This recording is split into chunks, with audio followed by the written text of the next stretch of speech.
Polemika pas humbjes së Denis Buzakajs në Serbi, boksieri shqiptar hyra për të fituar ose për të vdekur, por ma bodhën. Denis Buzukja nuk arriti të fitonte përballë kundërshtarit serb Bogdan Grad. Pavarësisht pritshmërive të mëdha për boksierin shqiptar, përballja u zhvillua në kuadër të eventit UFC Belgrad në kategorinë peshë lehtë.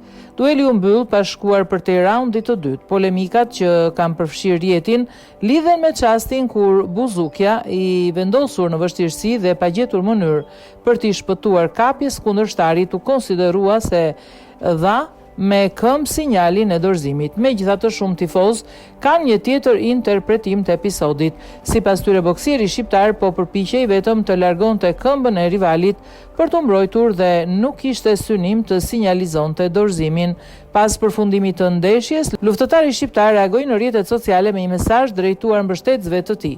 Nuk di çfarë të them, ishte një luftë dhe shkova atje për të fituar ose për të vdekur. Nuk e kuptoj që lufta të ndalej dhe unë të vizesha në këtë mënyrë pa patur asnjë ndëshkim. Megjithatë, gjithçka është gjithmonë vullneti i Zotit. Respekt për kundërshtarin Bogdan. Nuk arrit ta kuptoj se si gjyqtari vendosi ta ndërpriste. Nuk e di se çfarë duhet bëj tani apo se ku do të shkoj nga ky moment, por dua vetëm t'ju falenderoj të gjithëve. Jam shumë i zemëruar dhe mendoj se raundi i tretë do të kishte qenë i mrekullueshëm, por kjo është jeta.